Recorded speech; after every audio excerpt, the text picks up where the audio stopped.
La tensión alcanzó un nivel crítico.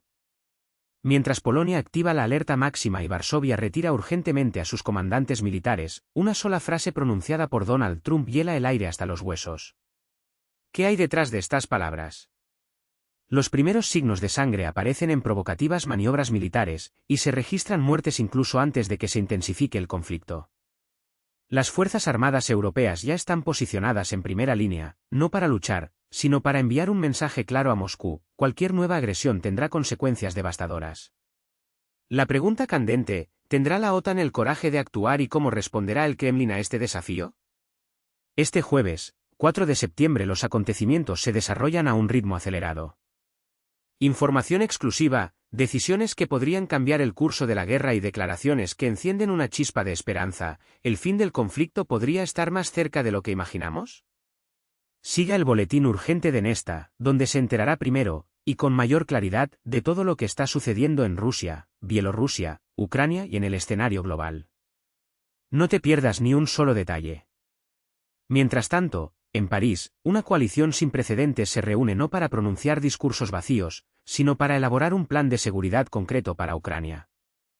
Están presentes los principales líderes europeos, ya sea presencialmente o por videoconferencia, y lo más destacado es una llamada directa con Donald Trump. El itinerario del encuentro es minucioso: por la mañana, intensas negociaciones; por la tarde, la llamada con el presidente americano; y, para cerrar, una rueda de prensa con anuncios que podrían sacudir el cuadro geopolítico. Macron y Starmer lideran las discusiones, con el apoyo de figuras clave como Ursula von der Leyen, Antonio Costa, Donald Tusk y Alexander Stubb. Incluso el secretario general de la OTAN, Mark Rutte, está relacionado. ¿Qué hace que todo sea diferente esta vez? La dinámica de la cooperación ha cambiado. Ucrania ya no es solo una nación que pide ayuda, se ha convertido en un pilar de la seguridad europea, que contiene la amenaza rusa que acecha a todo el continente. Zelensky ya se reunió con Macron, y fuentes francesas revelan que las conversaciones van más allá de la defensa. Hay un plan para aumentar la presión sancionadora sobre el Kremlin. Mientras tanto, Alemania todavía duda. Pero Estados Unidos, con Trump a la cabeza, podría entrar en juego de una vez por todas. Europa muestra, por primera vez, un nivel de compromiso incomparable, porque la seguridad de Ucrania hoy es la seguridad de Europa mañana. Esta cumbre podría ser el hito que todos estaban esperando. El viejo continente no quiere esperar más, es hora de formar un frente unido contra la agresión rusa. Queda una pregunta crucial: ¿será eficaz esta estrategia? ¿Y tú, qué opinas? Tu opinión es fundamental. Deja tu comentario a continuación. Pero los movimientos no terminan ahí.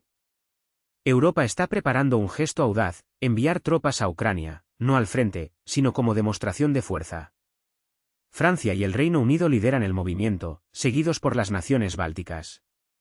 Incluso Estados Unidos, aunque sin desplegar soldados en suelo ucraniano, no descarta proporcionar cobertura aérea e inteligencia estratégica. Sin embargo, hay un detalle: la guerra aún no ha terminado.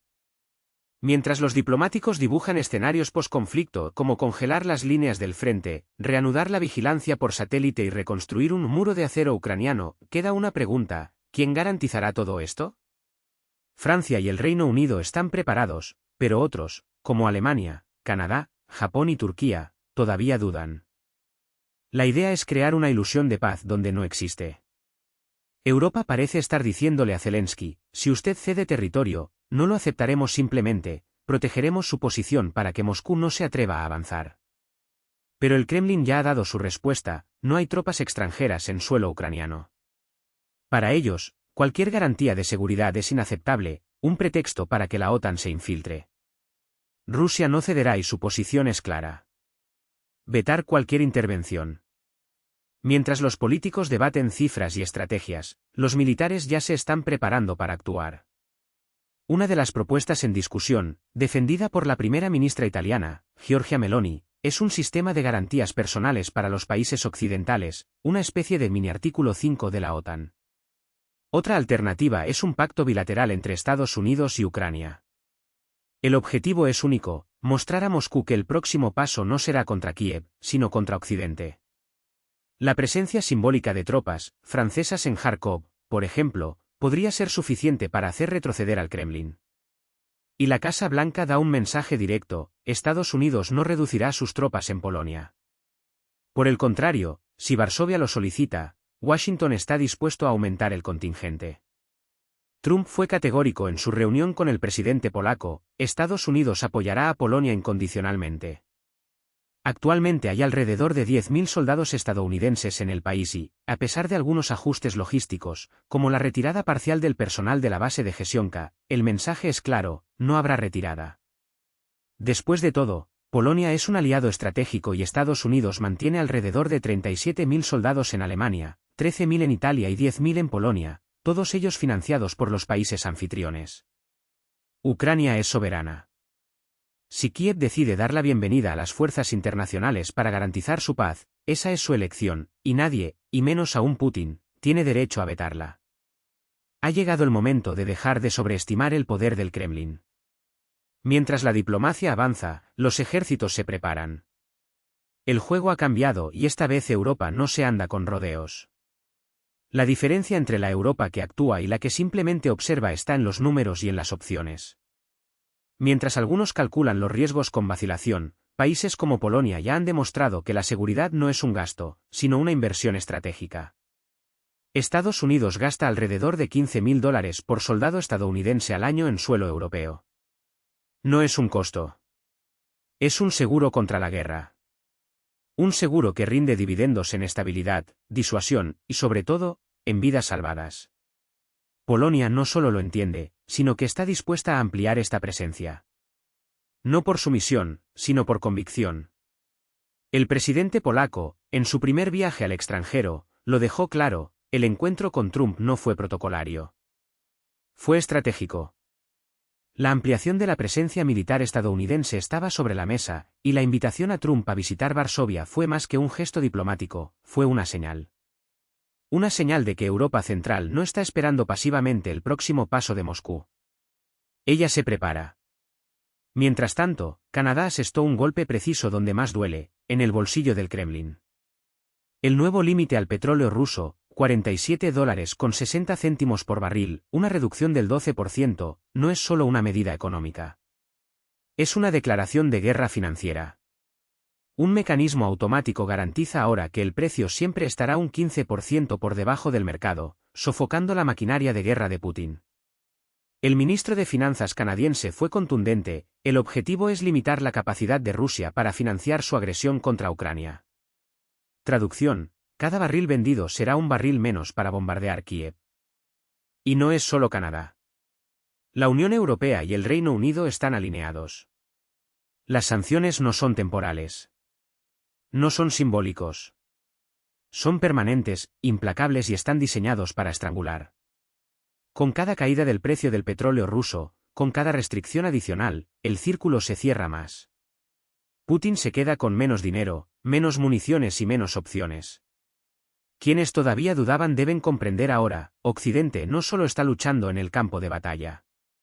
Está desmantelando el imperio de Putin pieza por pieza, rublo por rublo. Polonia sabe bien lo que está en juego. En 2 ocasiones, durante el ataque masivo de Rusia a Ucrania, su espacio aéreo fue violado. Por 2 veces la sombra de la invasión cayó sobre Varsovia.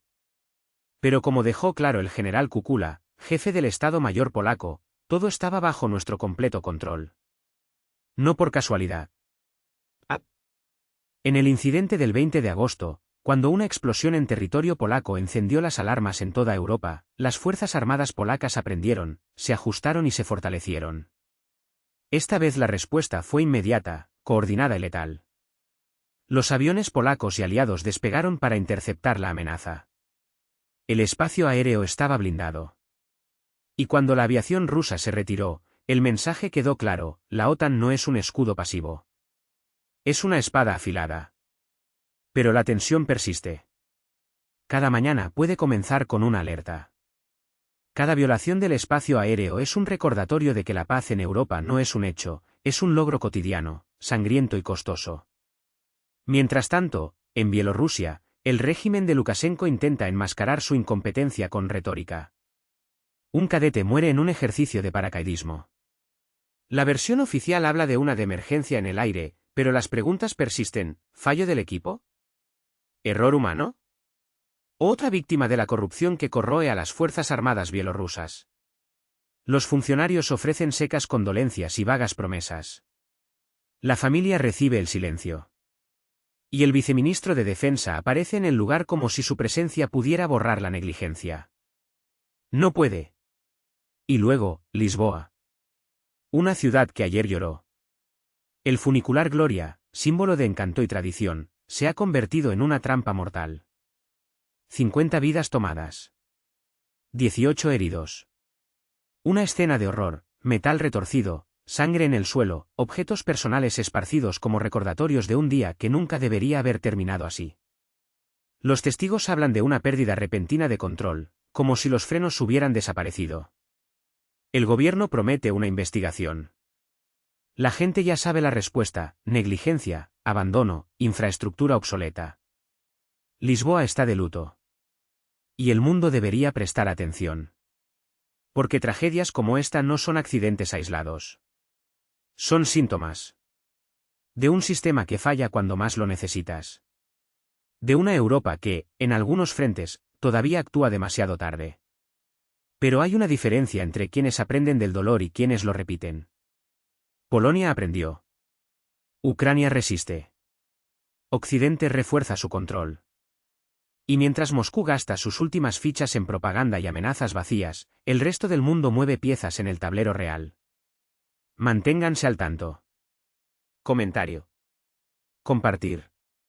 Porque la información es la primera línea de defensa.